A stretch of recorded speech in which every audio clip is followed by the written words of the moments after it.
Well, we've had a real good news, bad news month or so since the last episode. We have sold our first £1 million plus player, which has gone a long way towards securing the financial future of the club. However, we've not won a match since the last episode.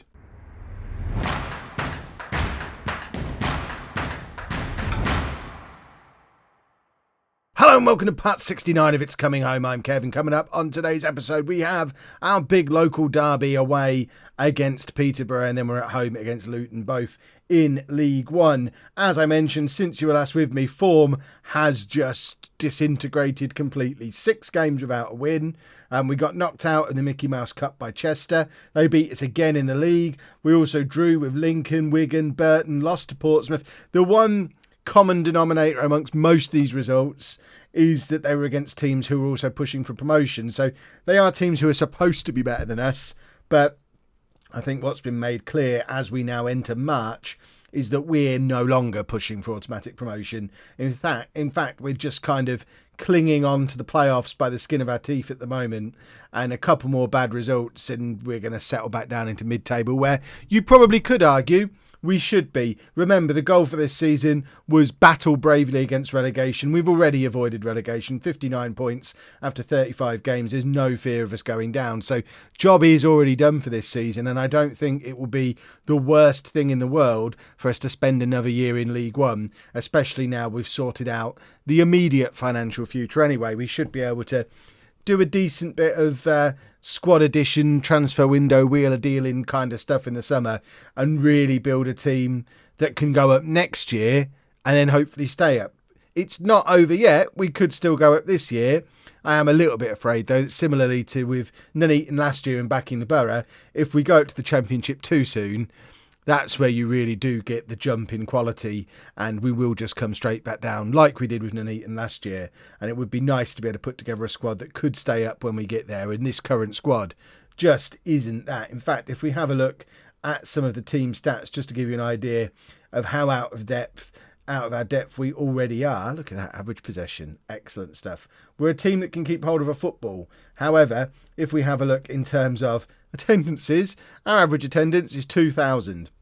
The highest average attendance in this league is 17,000 with Portsmouth. If we look at finances, net transfer spend, our nemesis, Chester, have got a net spend of 687,000.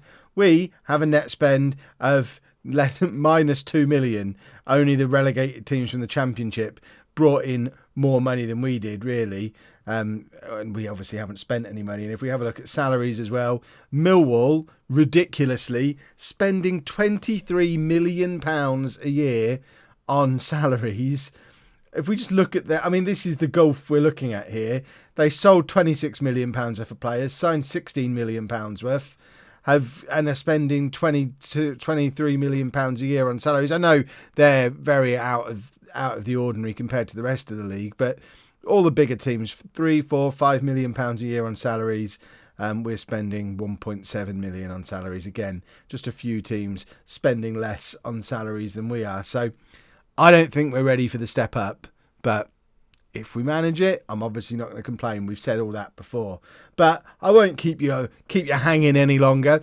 I know those of you who follow Holme FC on Twitter will already know the man who's departed.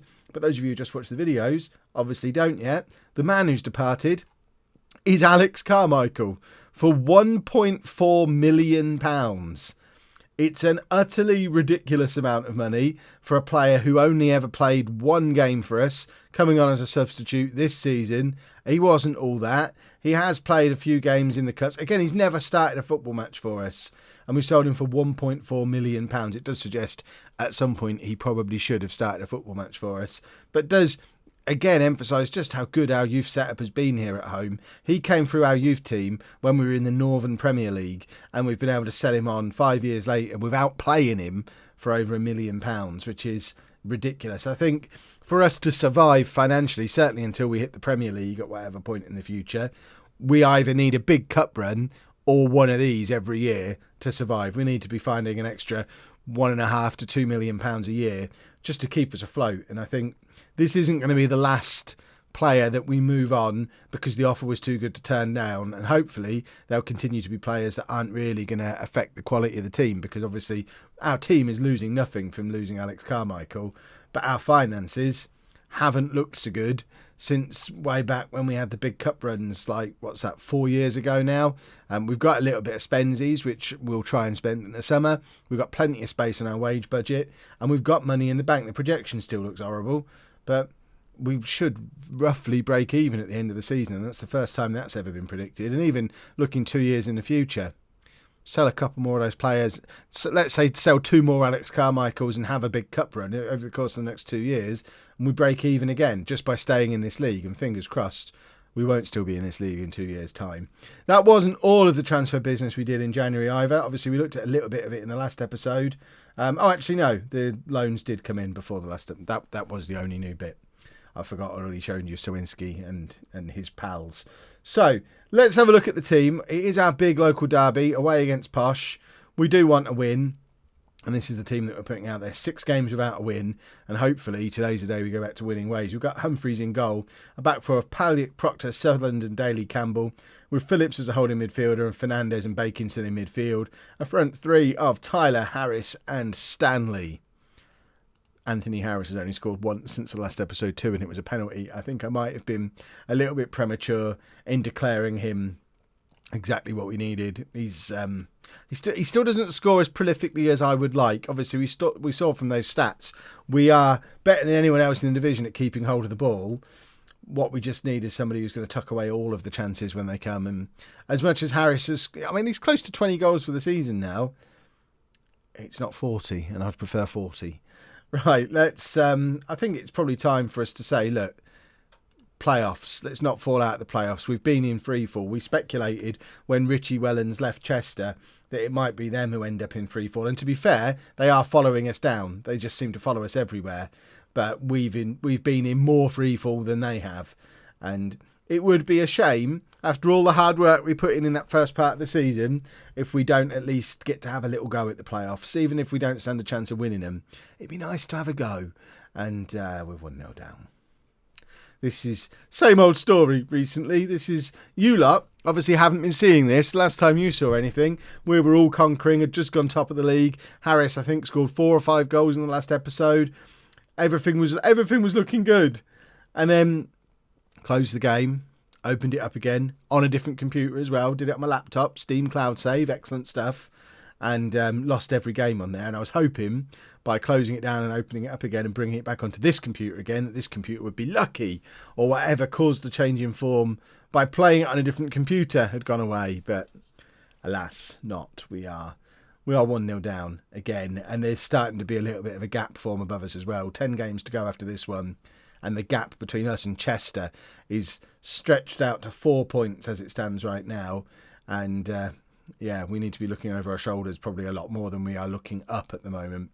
Automatic promotion long gone, and if we're to stand any chance at all in the playoffs, if we get there, we've got to go into them with good form. There's no good limping into the playoffs, because then you don't stand a chance of winning them anyway. You've got to go into the playoffs in good form. Right, let's try being aggressive. Show me something different, because that first half was rubbish. And we have got Mick Powell on the bench, ready to come on if need be. And I think we might be entering Mick Powell territory sometime soon. I might even stick him up front with Harris for 20 minutes, half an hour or so. It's the local derby. If there's ever going to be a day to stick them both up front together, this feels like that day. Interestingly, we've got more away fans packed into London Road than people who live in Holme. The next nearest collection of people is Peterborough. So I'm not sure how you differentiate between home and away fans in a game like this when more than the population of our village is there. But I'm impressed all the same. And there is Anthony Harris, and there is his 19th goal of the season. And it's come from nowhere. Look how happy the home fans are behind the goal. And look what they've done to Posh's ground. This is all shiny and new. Very snazzy. Posh fans on 3 sides. Double-tiered seating all the way around. Lovely stuff. But Anthony Harris, 1-1. And hopefully, more of the same, please. Local derby, let's show some passion. If we can grab another one. Obviously, Mick Powell doesn't need to come on. Phillips now plays it across to Paliak, who's in space and cannons the ball back off the crossbar. I don't even know where that came from. I've never seen him do anything like that before, and very nearly put us ahead. He's now going to take the corner himself. It doesn't find its way onto a home shirt, and Posh have the chance to break, and Daly Campbell does well to just keep that under control, play it back to Humphreys, and now the highlight continues. This is another one of those weird highlights that I guess is going to end with a goal. It's just answers on a postcard which end the goal is going to be. Stanley plays it forward to Harris. Harris is there, and now he cannons it off the crossbar. We hit the crossbar twice in that highlight. That does feel a little bit like possibly an opportunity to go ahead in the game is lost there with two fairly wild shots that we probably should have done a little bit better with. Fernandez is struggling a little bit, down to 64% condition. I think he is the man who's going to make way for Mick Powell, and we are going to go 2 up top in an attempt to win this game. We obviously wouldn't normally do this in an away game like this, but we're playing against our local rivals. Let's go and try and win the football match. We're going to bring de Havilland on in midfield as well. And just do, in fact, you know what we're going to do? We're going to do this. And just, I think that still covers most areas that need covering. In fact, it probably makes sense to swap those two over so that we have the advanced forward drifting out wide in the area where Stanley's playing a little bit deeper. Powell playing between sort of Tyler, Harris and Stanley just to finish off chances, literally playing as a poacher, which is what he's good at, supposedly. Right, now let's combine that with getting creative and see if we can find a goal in these final 15 minutes, because we want to win the derby. You have to try and win the derby. I'd rather lose it 2-1 but know we tried to win it than settle for a 1-1. It's just not in the spirit of local derbies, and there you go, we are going to lose it 2-1. Probably should have played for the draw. Got to think long term. I've let my heart rule my head. Oh, I don't want to see your dirty replays. Right, 10 minutes of passion to finish the game off. That's exactly what the doctor ordered. What have we got? Why is the stuff moving behind me when the game is paused? Ken Sinclair's available to come on, but Stanley's been the best player on the pitch, so that's not going to happen. We could bring Carl Marsh on and go 3 up front, which seems insane, but let's do it. What's the worst that can happen? So he can come on. Tell you what, come on and be a deep lying forward. And I'm going to leave the rest of the midfield as it is, and we'll go 3 up front. We're going to try and win the local derby. We're going to go attack him.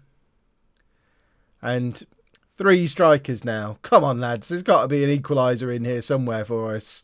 But apparently not. Apparently there's not even going to be any more highlights. This is just the game-ending one, isn't it? Yeah.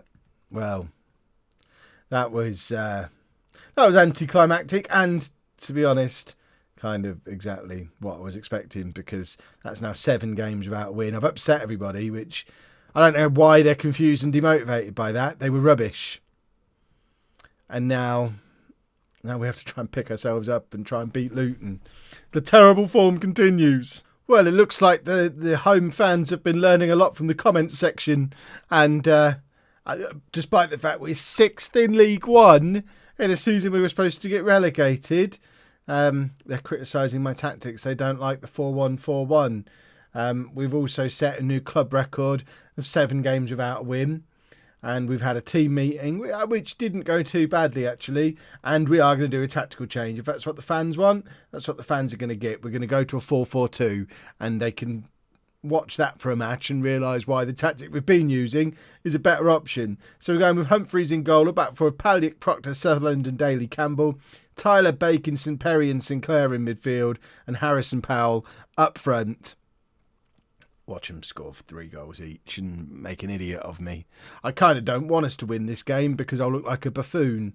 But there you go, we're going to play a 4-4-2. Doesn't happen very often. Let's do one today. Let's assertively say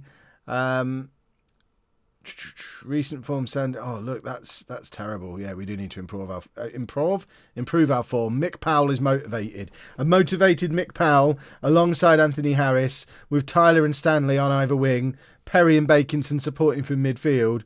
It is a tactic set up to generate goals. My only problem is, are we going to find it harder to keep possession, thus making us more vulnerable defensively without having that man protecting the back four that Shane Phillips has been doing for, like 7 years now, or I guess 5 years since Dean Morris left.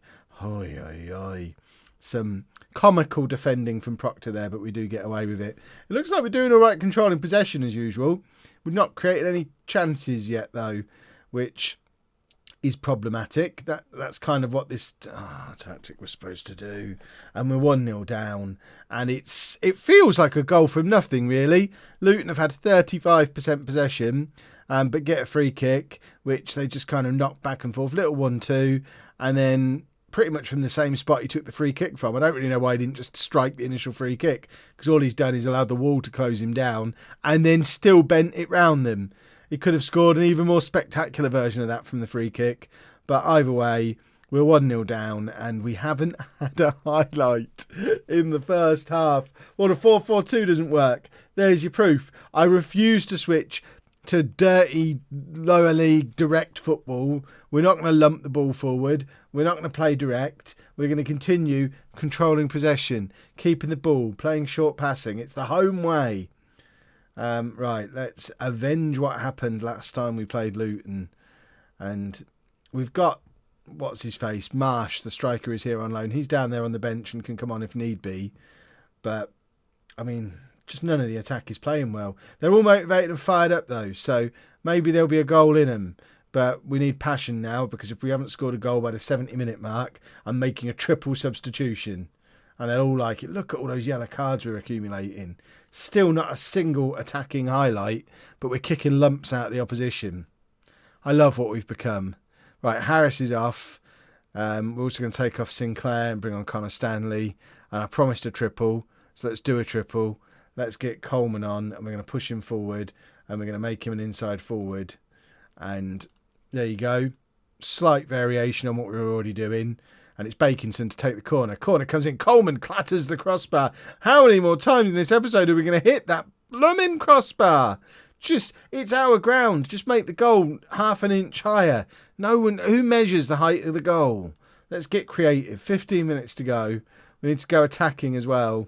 I don't understand how our form can just disintegrate. We went on one of the longest unbeaten runs in the history of the football club. And then nothing changed. All that happened is a youth player left for a lot of money.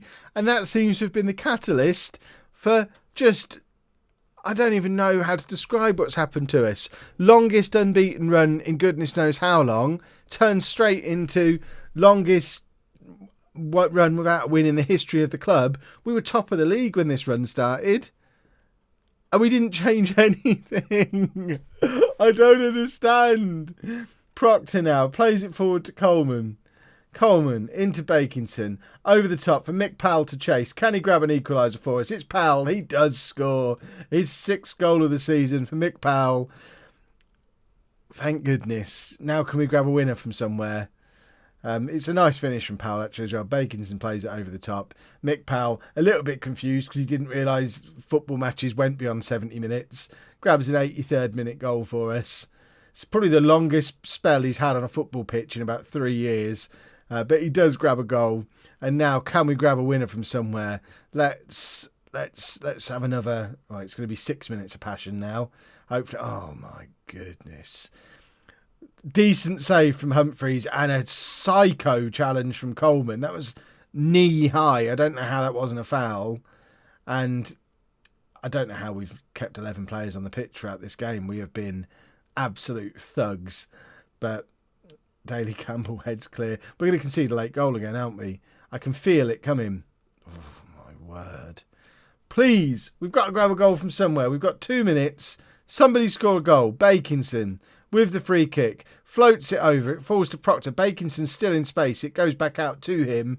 But apparently he was offside. And that's the end of the game. Because he's not even going to take the free kick. Wow. Wow. It was a good comeback. Well done. Please, can we try winning a football match, though? That would be splendid if we could do that. We're just going to come back for the last 2 games of the season, I think, because I suspect this run of form is going to continue. We're probably going to finish mid-table, and you don't need to see too many more episodes like this one. So unless we massively turn things around, we might do the last 4 if we win the next 5 or 6 and we're back in the promotion hunt. But I expect we'll do the last 2 games of the season, finish mid-table, and then take that summer to rebuild that we talked about at the start of the episode. Seems like the best outcome, really. It's just not fun getting there. If you've enjoyed that, please make sure you leave a nice big thumbs up on there for me. Subscribe to the channel for daily Football Manager videos. And thank you very much for watching.